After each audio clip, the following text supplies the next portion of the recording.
यहाँ पे जो कहानी पेश करने जा रहे हैं वो एक आम किसान की है। आए हाय। और उस आम किसान का नाम है शकील गुज्जर।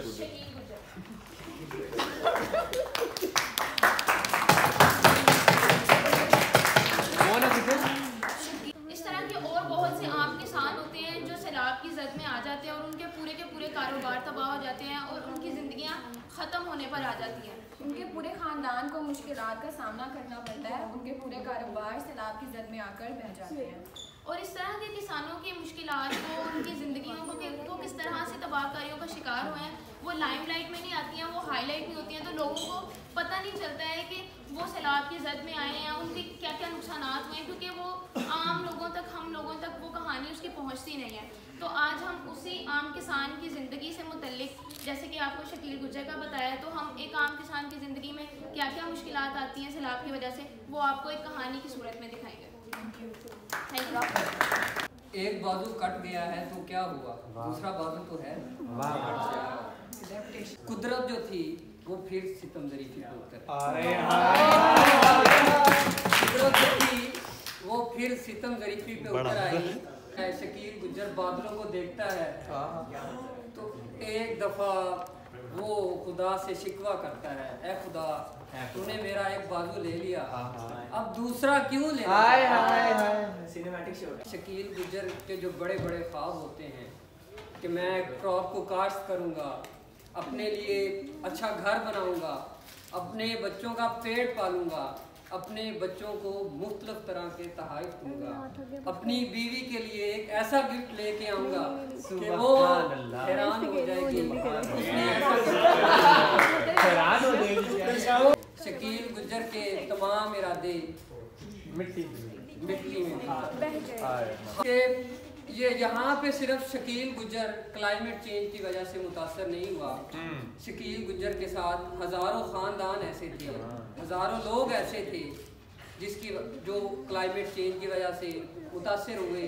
हज़ारों लोगों ने अपनी जानें गंवाई, हज़ारों ख़ानदान जो है वो पानी में बह के रह गए।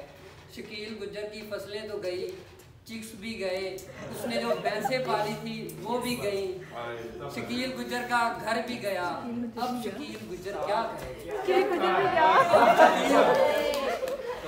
अब शकील गुज्जर क्या करेगा?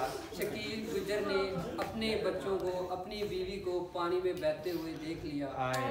शकील गुज्जर अब कुदरत की सितम ज़रीफ़ी के साथ अपने पाकिस्तानी और अपने भाइयों की सितम ज़रीफ़ी को भी बर्दाश्त नहीं कर सकता। शकील गुज्जर ये उम्मीद लगाए बैठा था कि मेरे भाई मेरी मदद करेंगे, लेकिन भाइयों ने क्या किया? भाइयों ने बोला हम तो क्रॉप को, हम तो फसलों को स्टॉक करें, हम तो इसको महंगे दाम बेचें, हम तो पैसा कमाएं। लेकिन हुआ क्या कि ऐसी फैमिलीज अगर उन तक राशन पहुंचता या उन तक इमदाद पहुंचती तो शायद उनके अंदर एक उम्मीद की किरण जागती। सबसे पहले हमारे पास ये रियल बेस्ड स्टोरी है, तो जिसमें बेसिकली हमने यहाँ पर प्रॉपर एक बिजनेसमैन बनाया। हमारी स्टोरी का बेसिकली पर्पस ये है कि सिर्फ एक आम किसान ही नहीं, अगर एक आम किसान भी या फिर अगर कोई गांव में रहने वाला अगर एक बिजनेसमैन भी है तो उस पर इसका क्या इम्पैक्ट होता है। हमने कोशिश की है कि इस छोटी सी स्टोरी में हम बहुत सारी चीज़ें कवर करने की कोशिश करें जो क्लाइमेट चेंज की वजह से हम लोग फेस करते हैं हर साल। सबसे पहले यहाँ पर एक आपको नज़र आने वाला शख्स एक वो बिजनेसमैन, एक किसान है जिसका एक प्रॉपर एक बिजनेस है चिक्स एंड चिकन का। चिक्स एंड चिकन का जो लोग विलेज बैकग्राउंड से वो शायद इस चीज़ को पोल्ट्री फार्म्स होते हैं जहाँ पे चूजा, जिससे चूजा बोलते हैं चूजा। तो अब उसका ये बिजनेस है कि वो अपने इसका इंटरनेशनल लेवल पर भी इसकी मतलब एक्सचेंज करता है, उसके साथ बहुत सारी फैमिलीज अटैच है उसके इस बिजनेस में। तो उसने बेसिकली ये 4 फार्म हाउस बनाए हुए, 4 शेड बनाए हुए जिसमें वो अपनी मतलब चीज़ की फीड करता है। अब इनका क्या होता है कि कोई भी जानदार चीज़ है आपको उनका रिस्क इस तरह से लेना पड़ता है कि जैसे ही गर्मियों में समर वेकेशन में और विंटर वेकेशन में इनका टेम्परेचर जो है वो मेंटेन करना पड़ता है। वेकेशन में चिक्स अपने आप को शायद किसी तरह से मेंटेन कर लेते हैं, अपने आप को मैनेज कर लेते हैं, बट जैसे ही समर वेकेशन आता है, जैसे ही गर्मी ज़्यादा बढ़ती है या फिर क्लाइमेट चेंज होता है तो इनका जो शर्ट का एक बेसिकली अंदर का एक टेम्परेचर होता है वो 34 या 35 डिग्री इनका मेंटेन करना पड़ता है, जो कि बहुत सारे किसान नहीं कर पाते और उनका एक बिजनेस लॉस होने की ये बहुत बड़ी वजह है।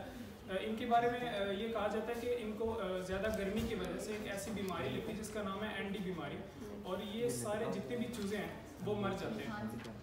अब ये किसान जिसका एक बेसिकली ये सारा बिजनेस है जो अपना इंटरनेशनल लेवल पे भी इसको एक्सचेंज करता है। हमारा जो पाकिस्तान से जितने भी ये एक रियल बेस्ड स्टोरी के हमारे चिक्स जो हैं वो अफ़गानिस्तान में एक्सपोर्ट होते हैं, पाकिस्तान से अफ़गानिस्तान से मतलब इनको लेके जाते हैं पाकिस्तान से। तो जब एक किसान का ये इतना बिजनेस लॉस होता है, ऑब्वियसली जब उसके साथ जितनी फैमिलीज अटैच है, ये एक ऐसा बिजनेस है जिसमें 5-5 करोड़ 10-10 करोड़ लोग मतलब इन्वेस्ट करते हैं, अपनी फैमिलीज को अटैच करते हैं। अब जस्ट बिकॉज ऑफ कि हमारा क्लाइमेट चेंज पर हमारा कोई मतलब इस पर कंट्रोल नहीं है, अब इस रीज़न की वजह से उसका एक इतना बड़ा बिजनेस लॉस हुआ, उसकी फैमिली पर इतने इम्पैक्ट पड़े, ठीक है, उसका जो लिविंग एक एरिया था वो इम्पैक्ट हुआ, ठीक है। तो अब वो किसान जो है उसका सोर्स ऑफ इनकम जो है वो ख़त्म हो गई। इसके साथ सिर्फ वो अकेला इम्पैक्ट मतलब उस पर अकेले पर कोई असर नहीं हुआ, इवन कि जो इस शेड के अंदर इस जितने भी उसने एक पोल्ट्री फार्म बनाया था उसके पास जितनी लेबर्स थी उनका सोर्स ऑफ इनकम ख़त्म हो गया, मतलब उनका लिविंग हाउस भी डैमेज हुआ। इसके साथ वो एंजाइटी में चला गया, डिप्रेशन का शिकार हुआ, ठीक है। और अनएम्प्लॉयमेंट उन लोगों की जो कि इस फार्मिंग में उस किसान के साथ अटैच थे, वो लेबर जो काम कर रही थी वो भी डैमेज हुई, उन पर भी असर हुआ। और इवन के जो उसकी एक्सपोर्ट थी अफगानिस्तान, जिस तरह मैंने आपको भी बताया कि अफगानिस्तान में उसकी मतलब इन चिक्स की एक्सपोर्ट थी वो भी डैमेज होगी, वो भी ख़त्म होगी। फसलें हैं नहीं, चिक्स हैं नहीं, कारोबार सारा तबाह हो गया है, उसके पास खाने को कुछ नहीं है, उसके पास पैसा नहीं है कि वो कुछ खरीद सके, फिर आत्महत्या